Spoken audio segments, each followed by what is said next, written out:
Everywhere we look across our ancient world, questions persist, questions that refuse to disappear. Who constructed them? Why were they built? And most hauntingly, how were they created?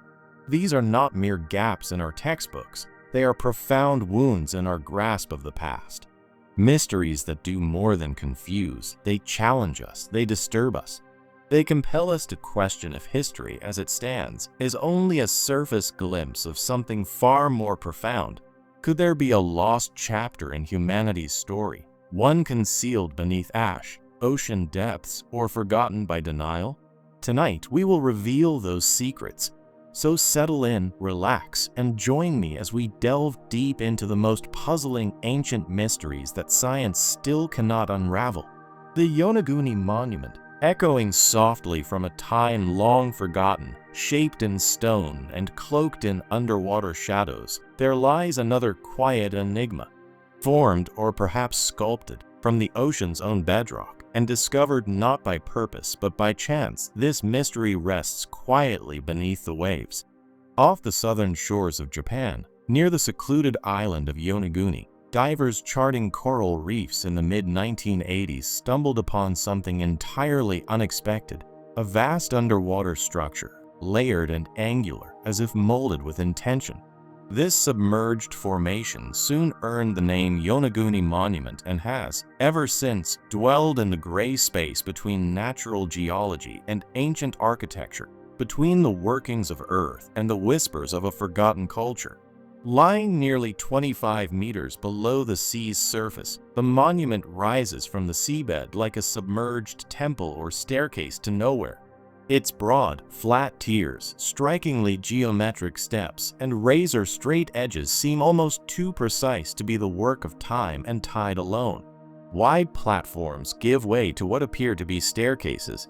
Smooth stone planes intersect at perfect right angles, and enormous blocks appear to suggest pathways or corridors. One prominent area, referred to as the stage, bears a likeness to an altar. Another evokes a stepped pyramid, sunken beneath the endless blue. Could all of this truly be a coincidence of nature? Some geologists argue in favor of a natural explanation.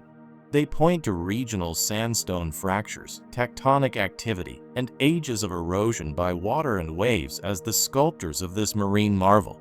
In such a volatile geological region, sharp lines and abrupt formations may not be unusual, they say. The sea, too, has a patient artistry. But not all are convinced. Marine geologist Masaki Kimura, who dedicated years to studying the site, has claimed to identify features such as paved roads, retaining walls, and even markings that resemble engravings, details he believes surpass what nature alone could create. He has suggested that Yonaguni might have once been part of an ancient seaside settlement, submerged over 10,000 years ago, during the final stages of the last ice age when ocean levels were lower. If his theory proves true, it could point to a civilization far more ancient and capable than previously believed, predating Mesopotamia and Egypt, and potentially rewriting humanity's timeline. Yet no definitive artifacts have surfaced. There are no tools, no ceramics, no human bones. Nothing but the structure itself, its stark geometry, and the unspoken questions it raises. Are we merely seeing what we wish to see? The human brain, after all, is known to find patterns and stories in the chaos of nature. Or are we truly gazing upon ruins swallowed by rising seas, a once thriving city now hidden beneath centuries of waves? Theories multiply. Some link Yonaguni to age-old flood legends, stories of entire worlds engulfed by oceans. Others suggest connections to mythical lost continents such as Mu or Lemuria, said to have vanished beneath the Pacific's depths. These ideas rest on the fringe, between folklore and scientific curiosity, compelling precisely because they remain unconfirmed. In the end, the Yonaguni Monument gives us no names, no language, no history carved in stone. Only shape, silence, immensity. As ocean currents drift quietly past its enduring walls, the monument stays unmoved, unvoiced, unresolved. And so we are left to wonder, Were these stones ever touched by ancient hands? Or is the earth itself telling us a tale we've not yet learned to understand? The majestic enigma of the Great Pyramid of Giza. As we journey northward, we arrive at the sun-drenched expanse and endlessly sweeping sands of the Giza Plateau. Here, nothing lies concealed. The terrain presents itself boldly and clearly, as though challenging the modern era to decipher its enduring mysteries. Towering with astonishing accuracy above the desert plain, the Great Pyramid of Giza has endured for over 4,500 years. Common belief attributes its creation to Pharaoh Khufu. At its original height, it stood at a majestic 146 meters. Each side is remarkably aligned with the four cardinal directions, and its foundation remains astonishingly level, differing by mere centimeters. Constructed with more than 2 million blocks of limestone and granite, some tipping the scales at 80 tons, this ancient marvel is the last of the 7 wonders of the ancient world still in existence. Yet its most profound mystery may not lie in its appearance, but in what continues to elude our comprehension. How was this architectural feat achieved? The question, simple yet persistent, has yet to find a complete answer. Traditional archaeology suggests the use of ramps, levers, and an immense labor force, tens of thousands working over 20 years. Still, the logistical demands are overwhelming. The precision, the size, and the intricate inner structure, complete with sloped passages, secret shafts, and chambers clad in polished granite transported from quarries hundreds of kilometers away, remain baffling. Adding to the intrigue is the absence of a definitive architectural plan, inscriptions within its walls, or any construction records from the time. The pyramid communicates through its presence, and yet remains silent. Inside, the air is cool and motionless, the quiet nearly reverent. The grand gallery ascends steeply, its corbelled ceiling soaring above, leading to the king's chamber, a simple, rectangular space containing only alone an adorned granite sarcophagus. The room is enclosed in flawlessly cut granite blocks, prompting modern engineers to question how such precision was achieved. Above this chamber are 5 so-called relieving chambers, believed to serve a structural function. Some theorize they might hold symbolic meaning as well. Then there are the narrow air shafts that extend from the king's and queen's chambers to the pyramid's exterior. Were they for ventilation? Celestial alignment? Ritual use? Modern initiatives like the Scan Pyramids project employ muon tomography to peer inside the pyramid's depths. In 2017, researchers uncovered a previously unknown cavity, a 30-meter-long void position above the Grand Gallery. Its purpose remains uncertain. Could it be an undiscovered burial space, a unique architectural feature, or a hidden chamber sealed off for millennia? Theories abound. Some believe the structure encodes complex mathematical constants, the speed of light, pi, or the golden ratio. Others suggest the pyramids serve not merely as a tomb, but perhaps an energy generator, a stellar observatory, or a vault of ancient wisdom long forgotten. Though mainstream archaeology remains cautious, it acknowledges that the pyramid still harbors secrets. Why was such meticulousness pursued for a royal tomb? Why such an immense commitment of resources? And why does this monument continue to stir something profound in every generation? The Great Pyramid does not seek your belief. It asks only that you stand before it and feel. In its stillness and scale, one cannot help but ponder, what other wonders have we ignored, simply because they've always been there? The Dropa stones, a whisper from the ancient unknown. A bird glides gently through the museum air, suspended in quiet motion, as another enigma of the ancient world stirs, not from a display case, but from deep beneath the earth, in a far-off, forgotten corner of China. In the mist-wrapped heights of the Bayan Karula Mountains, nestled between the borders of China and Tibet, a strange discovery was said to have taken place during the 1930s, a finding that has fascinated researchers, inspired dreamers, and puzzled skeptics ever since. This mystery centers on what have come to be known as the Dropa stones. Small, round stone discs, each about the size of a dinner plate, were uncovered inside a network of secluded mountain caves. At first sight, they appeared plain, weathered, and ancient, shaped by the hands of time. Yet it was what lay etched into the surface of each disc that sparked a deep and lasting curiosity. Each stone bears a pattern, faint spiral grooves that wind inward toward the center. These markings seemed deliberate, like writing, or perhaps some kind of code. The first known account of these strange stones comes from an archaeological expedition led by a man named Dr. Chi.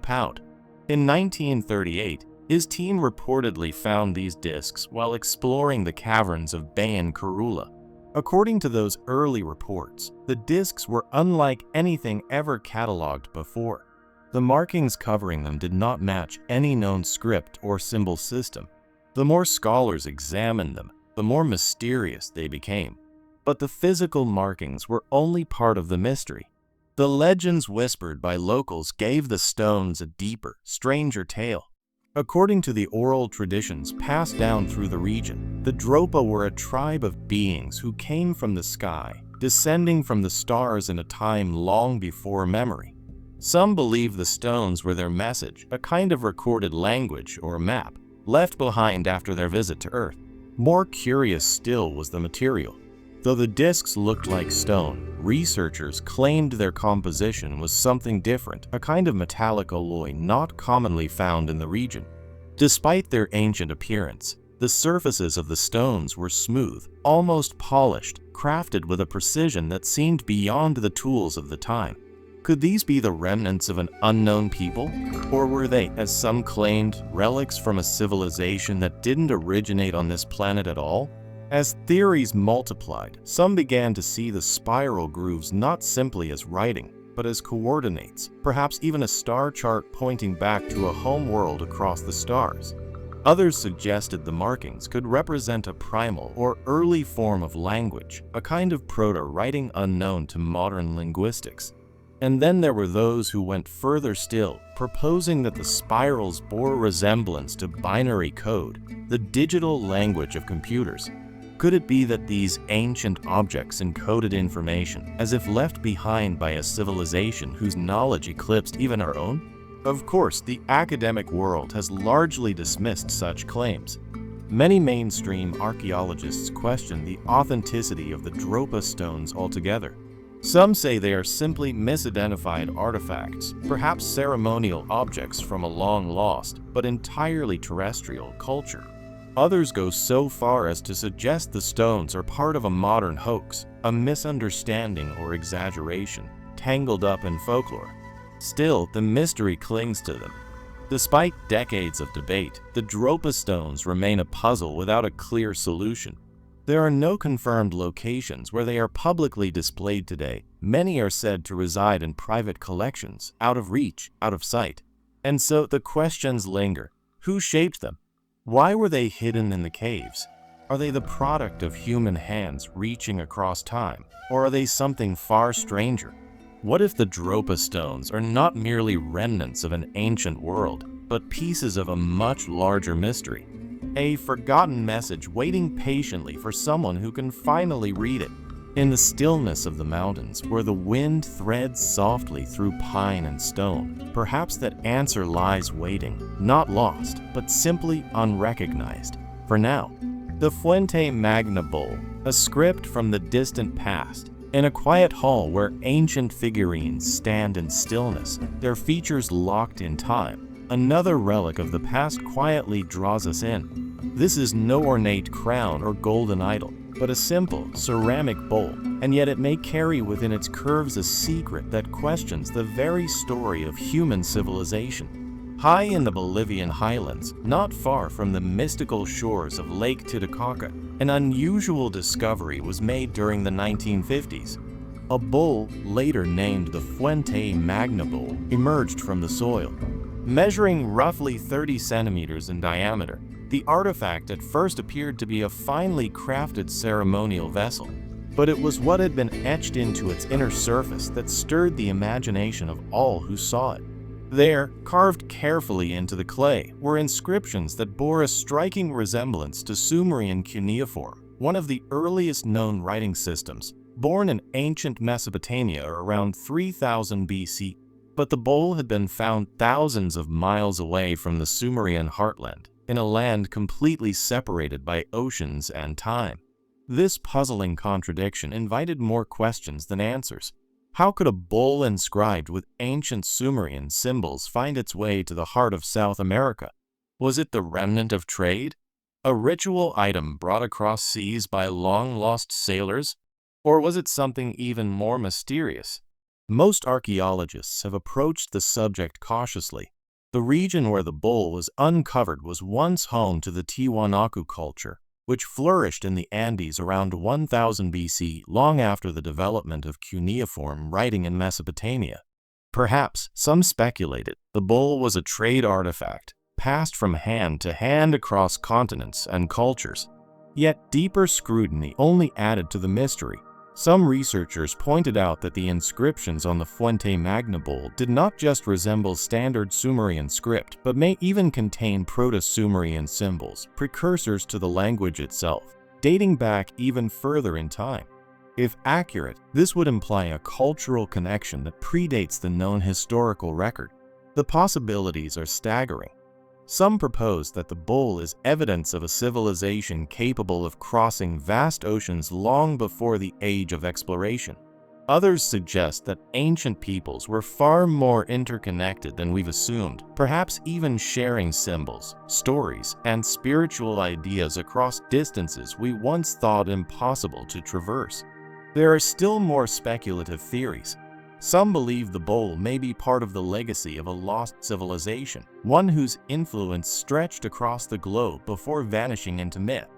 A civilization like Atlantis or another long-forgotten culture whose remains are scattered like breadcrumbs across continents. Still others maintain that the Tiwanaku people could have developed their own form of symbolic writing inspired by unknown contacts, or simply drawn upon internal innovations, using motifs that coincidentally resemble the scripts of ancient Mesopotamia. Cultures have been known to echo one another in unexpected ways. And then there are the bolder voices, those who suggest the Fuente Magna bowl represents evidence of trans-oceanic voyages in the deep past, journeys taken by ancient seafarers from the old world to the new, bringing their languages, ideas, and artifacts with them. Some imagine scholars or priests setting sail with sacred items, unaware their journey would one day be questioned across the ages. Mainstream archaeology has yet to find conclusive evidence for such contact. No supporting records, ship remains, or corroborating artifacts have surfaced to confirm a direct link between Sumer and the Andes. And yet, the bowl exists. It sits now in a small museum in Bolivia, far from the lands of the Sumerians, quietly holding onto its secrets. Its symbols are still not fully translated. Its origins are debated, but its presence is undeniable. Could it be a ceremonial object, passed through hands across centuries? Could it be a symbol of cultural convergence we don't yet understand? Or is it, as some wonder, a message from an older, more connected world, one we have yet to rediscover? In the soft light of evening, when the mind wanders and the world grows quiet, the Fuente Magna bowl reminds us, not everything ancient has revealed its story. Some truths still sleep beneath the surface of clay, waiting for the day we finally learn to read them. The Nazca mummies, enigma in the desert silence. As we delve deeper into ancient preservation, our focus shifts to a remote, wind-blown corner of southern Peru, the Nazca Desert. A place defined by its parched, endless expanse and the mysterious geoglyphs known as the Nazca Lines. These massive earth carvings have long puzzled researchers, but hidden beneath this arid terrain lies another profound mystery, the Nazca mummies. First revealed in the early 2000s, these mummified remains have stirred equal parts wonder and skepticism. Found in underground burial chambers near the coastal plains, these bodies defy typical expectations. Unlike traditional mummies, they were not wrapped in linens or embalmed with oils. Instead, their preservation stemmed from the desert's naturally dry conditions, yet their physical characteristics raised even more questions. The most startling feature? Many of these mummies have elongated skulls, a practice that could be attributed to intentional cranial deformation, seen in various ancient cultures. But beyond that, several of the remains display only 3 fingers and toes, a bizarre anatomical trait that has sparked intense debate. Mainstream scientists propose these individuals were members of the Nazca culture, a civilization active between 200 BCE and 600 CE. Known for their artistic and ceremonial complexity, including the creation of the Nazca lines, the Nazca were skilled in rituals and likely in the art of natural mummification using environmental conditions. The elongated skulls, they argue, could be the result of cultural practices. But the 3-fingered hands and feet resist such straightforward explanations. Were these deformities genetic mutations, or the result of intentional bodily modification, perhaps for spiritual or societal purposes? If so, what belief system justified such radical changes? The precision and care of the preservation process suggest these individuals held high status, perhaps shamans, priests, or revered figures in Nazca society.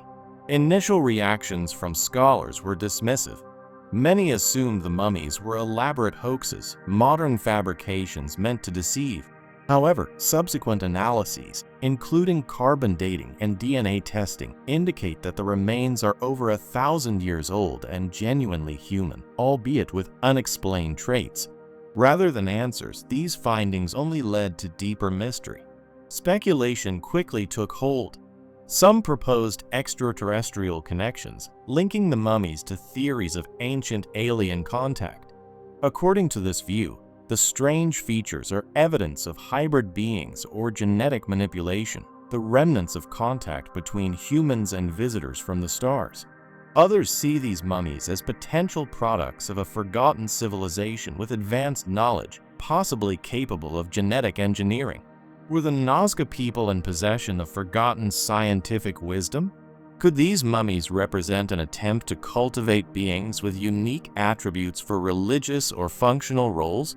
Or are we simply witnessing misunderstood cultural expressions and rare genetic phenomena? While these ideas capture the imagination, mainstream science remains cautious. Most scholars believe the anomalies can be explained without invoking aliens or advanced lost civilizations. They point to cultural deformation practices, rare congenital conditions, or even post-mortem distortion as potential causes. Still, the mystery remains. These figures, buried beneath centuries of sand, silently hold their secrets. Are they the result of natural variation and ancient ritual?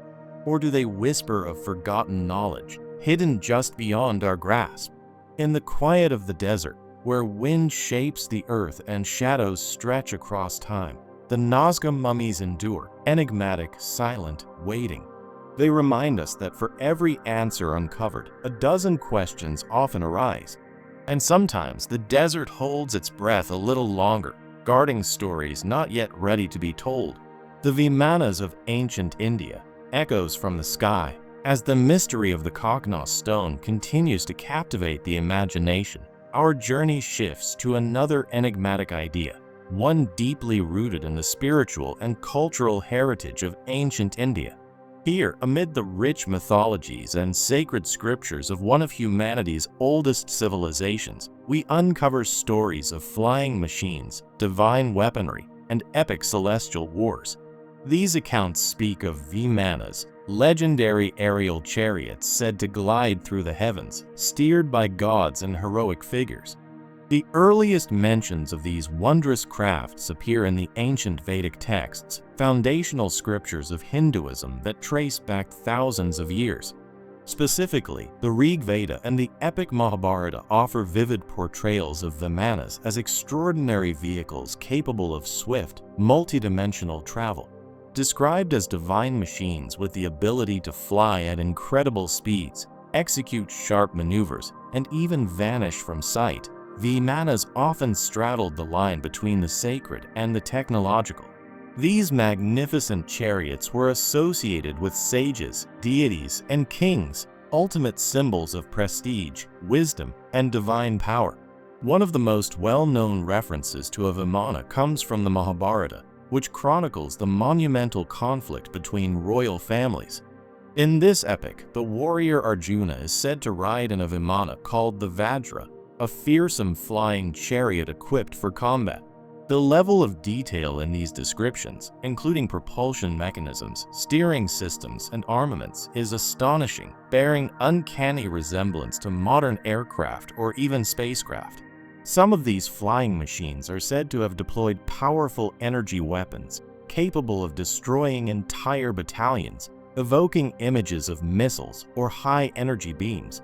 Such vivid descriptions have led some researchers to hypothesize that the Vimanas may symbolize real, albeit ancient and forgotten, feats of engineering. This raises a crucial question. Were these tales allegorical, representing divine omnipotence, or are they vestiges of a technologically advanced age that has slipped beyond the grasp of recorded history? Conventional historians typically view Vimanas as metaphors, spiritual constructs, rather than physical machines. In this interpretation, they reflect divine movement across realms, metaphysical expressions of celestial power, similar to heavenly chariots found in various global mythologies. Yet this interpretation does not easily account for the technical specificity present in the ancient texts. Details so precise they have sparked modern comparisons to flight engineering and aeronautics. This intersection between myth and mechanism has inspired a wave of alternate theories. Some propose that the Vimanas were actual flying devices created by an ancient, sophisticated civilization that existed long before our current historical timeline. Proponents of this idea speculate that these crafts might have been powered by lost technologies or unknown energy sources, perhaps tapping into forces not yet understood by modern science. Could these ancient machines have been capable not only of global but interstellar travel? Might the Vimanas represent evidence of an ancient spacefaring culture?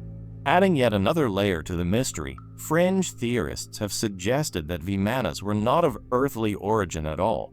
According to these views, the flying machines described in India's ancient texts were extraterrestrial in nature, vehicles used by alien beings who once visited Earth. These beings, they argue, could have imparted advanced knowledge to ancient Indian sages, embedding their legacy within sacred scripture. Still, despite the growing fascination, no direct archaeological evidence has ever been found to support the physical existence of Vimanas. Excavations of ancient Indian sites have yielded no remnants of flying machines, nor any materials definitively linked to such advanced technology. And yet, the stories persist. The intricacy and consistency of these accounts across multiple texts continue to fuel the belief that there may be more to the Vimanas than mere myth. Could there be undiscovered manuscripts, ancient carvings, or sacred blueprints hidden in temple vaults or beneath the earth, waiting to unveil their long-held secrets? Or were these celestial vehicles never meant to be interpreted literally, but rather as metaphors for the divine ability to transcend the physical world? As we follow the trail of Vimanas through the corridors of time and imagination, we are left with a tantalizing mystery. Were they vehicles of the gods, sacred chariots etched in myth, or echoes of a forgotten age when humans soared across the skies in machines whose secrets remain buried? Whatever the truth may be, the stories of Vimanas invite us to keep looking up and back into the vast unknown. The Lady of Dai journey into ancient China's hidden mastery as we continue our exploration, illuminated by the faint glow of ancient memory. We arrive at one of the most remarkable archaeological revelations from the East, a discovery that peels back the layers of time and ushers us into the richly textured world of early China. Nestled in the serene Hunan province, a tomb unearthed in 1971 revealed an astonishing find that would forever change our understanding of ancient burial practices. This was the final resting place of Lady Dai, a discovery so well preserved, so extraordinary that it captured the imagination of historians around the globe. Known formally as Qin Jui, Lady Dai was the noble wife of a high-ranking marquis during the Western Han Dynasty, dating to the 2nd century BC. Her tomb, located at the Mawangdui archaeological site, was an elaborate and spiritually significant chamber constructed with painstaking care. It was designed not merely as a grave, but as a gateway to eternal life, an intricate sanctuary meant to ease her journey into the afterworld. When researchers first descended into the tomb, they were greeted by a sight so surreal it seemed untouched by time. There lay Lady Dai herself, her body astonishingly well preserved. Her skin retained its elasticity, her limbs were flexible, and her hair still retained its original pigment, a stunning defiance of the 2,000 years that had passed since her burial. Surrounding her were countless treasures of the Han era, delicate silk scrolls, ceramic vessels, and ornate bronze artifacts, each piece offering a window into the rituals, aesthetics, and beliefs of a long-lost time. Yet among all these riches, it was the condition of Lady Dai's body that stood as the tomb's crowning marvel. In contrast to the mummification practices of ancient Egypt, which typically involved desiccation with salts and ritual wrapping in linens, Lady Dai's preservation was achieved through a highly sophisticated technique. Her body had been encased in multiple layers of silk and lacquered coffins, all sealed in an airtight vault that maintained consistent humidity and temperature. This environment helped prevent decomposition and kept her body remarkably lifelike. Even her internal organs, heart, lungs, liver, and intestines had been extracted and stored with extraordinary care, preserved in a manner that still baffles modern scientists. This process, unique to Chinese antiquity, suggested a profound grasp of anatomy and possibly chemistry that far surpassed what was previously believed possible for the period. How could such a delicate and complex preservation method have been known over 2 millennia ago? Scholars point to the elaborate funerary traditions of the Han Dynasty, which placed immense value on the afterlife and sought to ensure the soul's comfort in its next realm. It's likely that Lady Dai's entombment was designed in accordance with these sacred customs, her preservation part of a ritual to maintain harmony between body and spirit in the beyond. However, what distinguishes this case from other ancient burials is the sheer level of technical mastery involved. While Egyptian mummification has been well documented and consistent, the Chinese approach, as seen in Lady Dai's case, is more enigmatic. The use of lacquer, tight environmental control, and unknown compounds in her preservation suggest a deeper, possibly esoteric, knowledge now lost to time. Was Lady Dai's condition the result of an isolated scientific breakthrough, or was she part of a larger, now forgotten legacy of advanced mortuary practices? As researchers continued to study the burial site, further clues began to emerge. Among the artifacts were silk manuscripts bearing cosmological diagrams and early medical writings. These texts alluded to a deep philosophical framework, one that linked the human body with celestial rhythms and energy flows. The presence of these scrolls hints at Taoist influence, suggesting that her preservation may have been tied not only to science but also to spiritual beliefs centered around Qi, the life force believed to animate all living things. Even more astonishing was the condition of her garments. Lady Dai was dressed in silk robes that remained vividly colored and intricately detailed, their patterns still discernible. The vibrancy of the clothing, combined with the softness of her skin and intact blood vessels, left many to speculate that her preservation may not have been purely material, that it may have involved techniques akin to alchemical processes or hidden medicinal knowledge. Could it be that the Han Chinese possessed a forgotten science, a synthesis of physical preservation and spiritual insight? Or were these methods passed down from secretive groups devoted to achieving immortality, their teachings eventually lost to time? Some theorists have gone even further, proposing that Lady Dai's condition transcends known technology. Could her preservation suggest contact with knowledge not of this world? Was this an ancient attempt at overcoming death through means we have yet to comprehend? Regardless of the theory, the mystery remains unsolved. The tomb of Lady Di continues to be one of archaeology's most captivating puzzles. Its contents speak to a culture that honored death not as an end, but as a passage to something greater. The methods used to preserve her are unlike any other known in the ancient world, unique, intricate, and shrouded in mystery. As her body rests undisturbed in a controlled environment, preserved more fully than perhaps any other ancient person, the unanswered questions linger. What undiscovered truths lie sealed in the texts, artifacts, and construction of her tomb? What more can Lady Di teach us about the boundaries between life and death, body and spirit? Her presence, even now, continues to inspire awe. She is not merely a mummy, she is a message across time, reminding us that the past holds secrets we are only just beginning to unravel.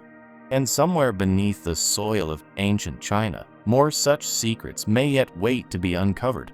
The lost city of Z echoes from the jungle's heart. In some cases, the most enduring enigmas are not inscribed in stone, but concealed within living, breathing landscapes. There exist regions on Earth where time doesn't merely flow, it consumes. One such place is the Amazon rainforest, a colossal, untamed realm stretching across South America like a vast emerald sea. Within this immense canopy, sunlight barely filters through to the shadowed forest floor. Rivers weave and disappear beneath tangled vines and ancient roots. The air hangs heavy, saturated with the scent of rot and renewal, where life and death dance in constant balance.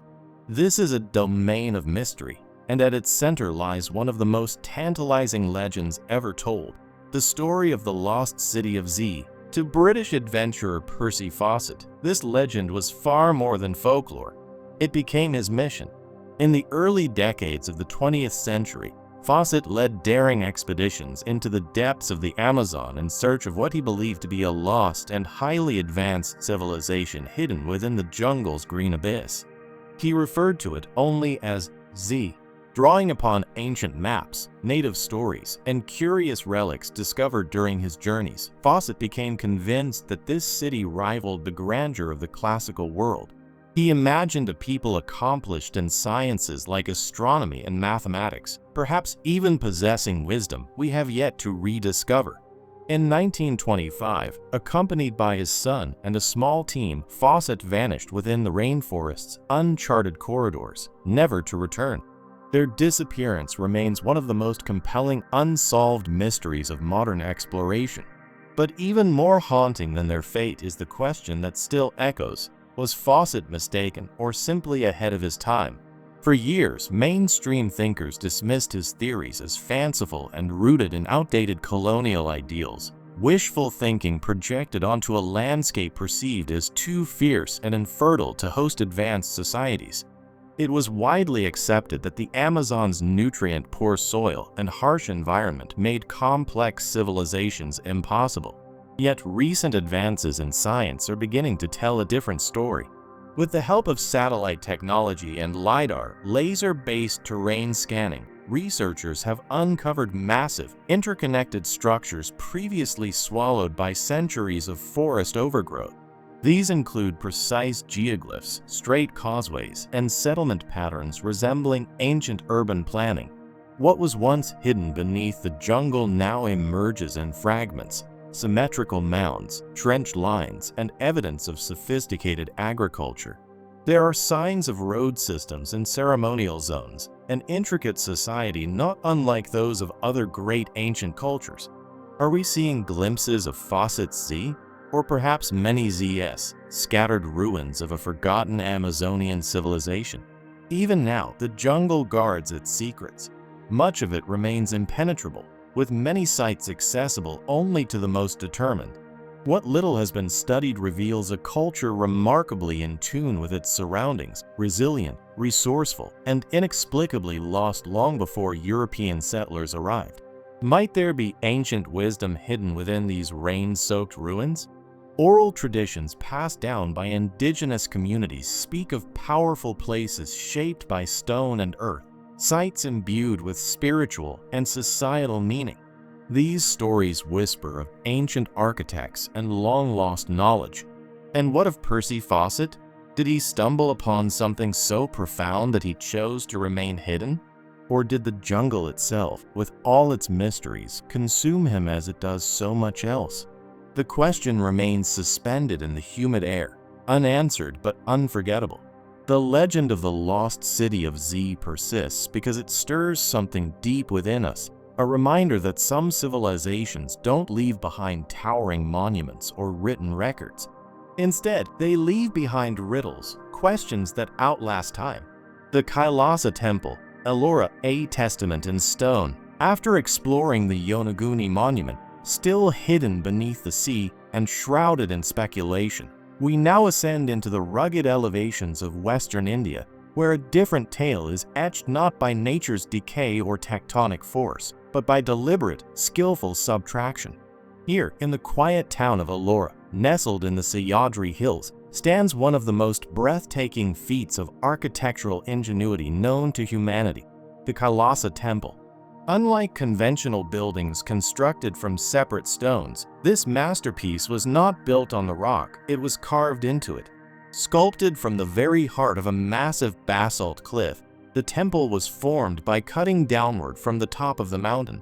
Estimates suggest that more than 200,000 tons of solid rock were painstakingly removed, revealing an intricate, self-contained temple complex, complete with pillars, sanctuaries, spacious courtyards, staircases, and finely carved reliefs, all hewn from a single piece of mountain. This grand structure was dedicated to Lord Shiva and is part of a broader complex of over 30 rock-cut monasteries and temples, spanning 3 major religions, Buddhism, Hinduism, and Jainism, all chiseled into the same vertical stone face. Yet, Kailasa is unique, not just for its size, but for its architectural complexity and artistic execution.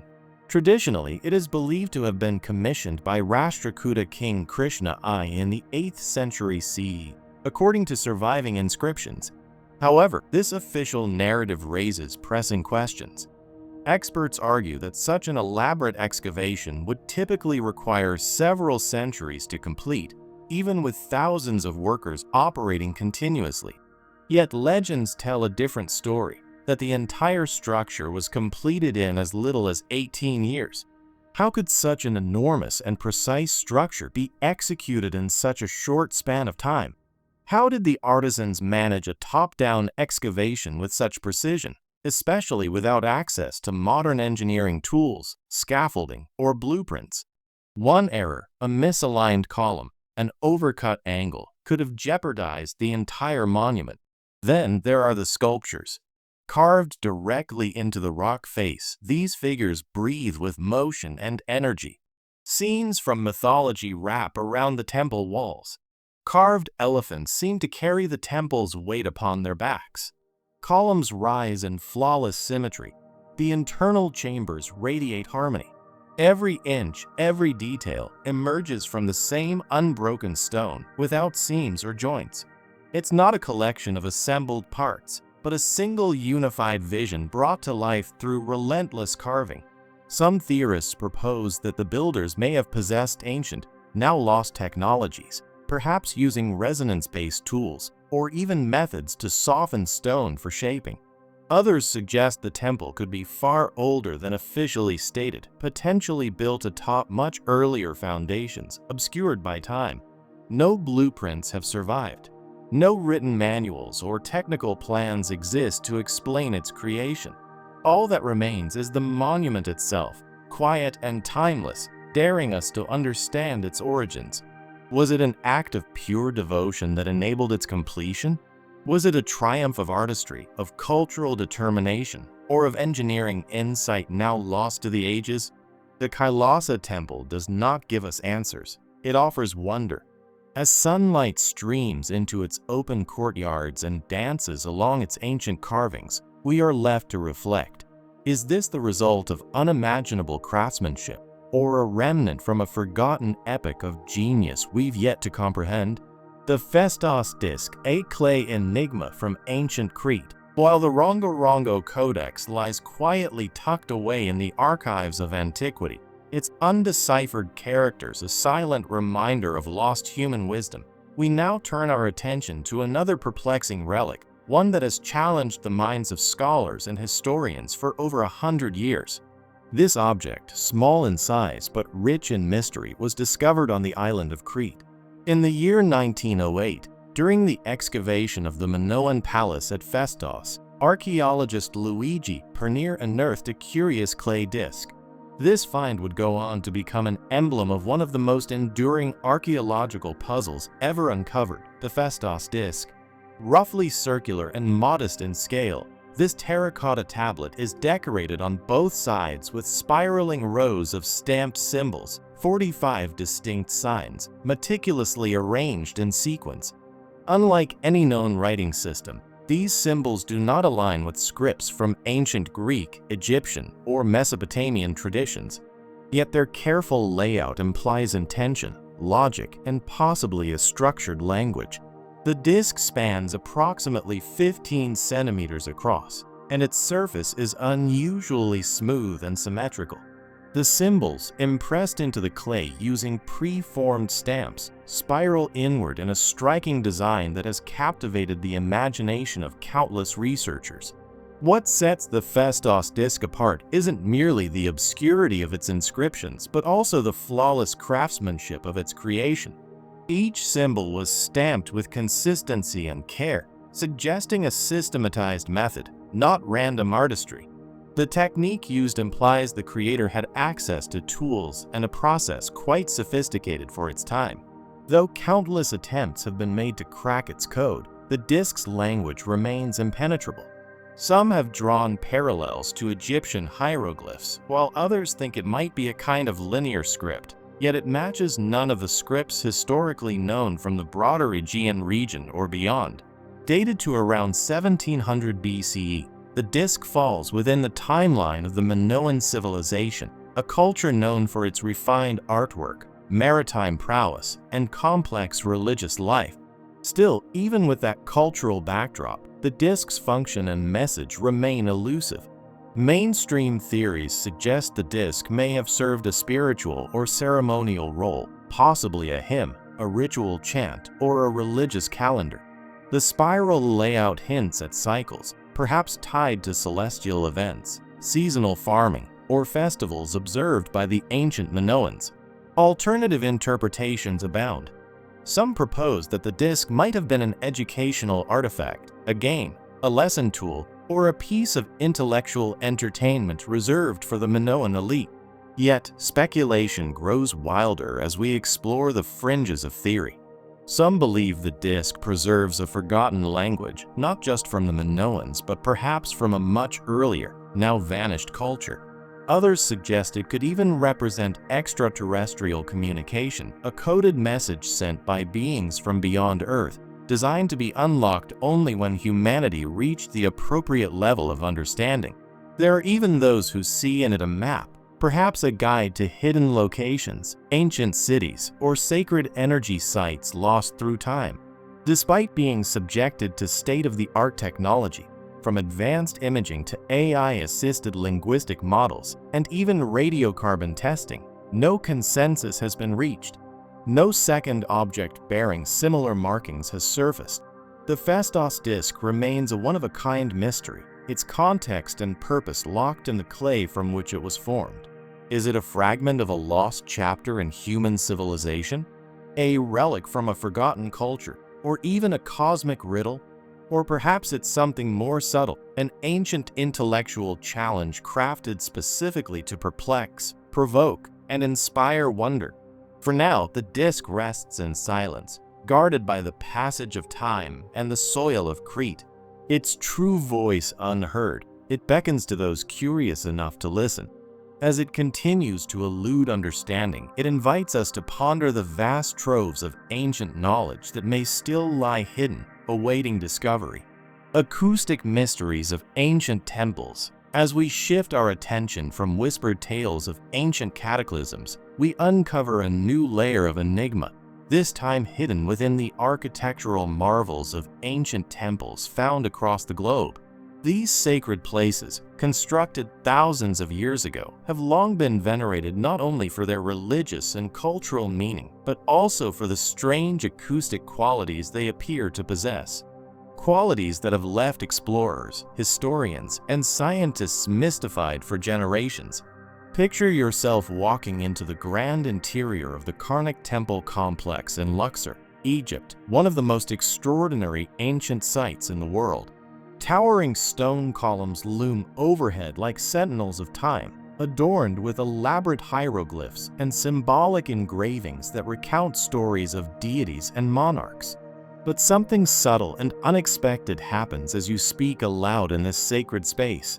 The sound of your voice echoes strangely, resonating in a way that feels unnatural, as though the temple itself is responding to your presence.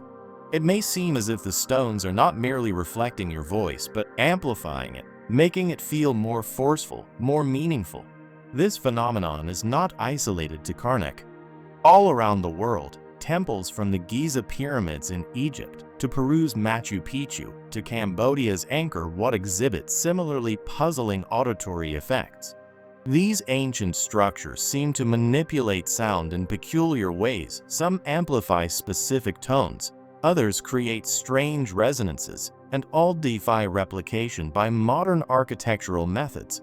The acoustics of these ancient edifices have sparked the curiosity of countless scholars, prompting various theories about their origins and intent. Many mainstream researchers propose that these sonic features were deliberately designed to enhance ceremonial experiences. In ancient Egypt, for example, it is believed that priests utilized the temple's natural reverberation to elevate their chants and prayers.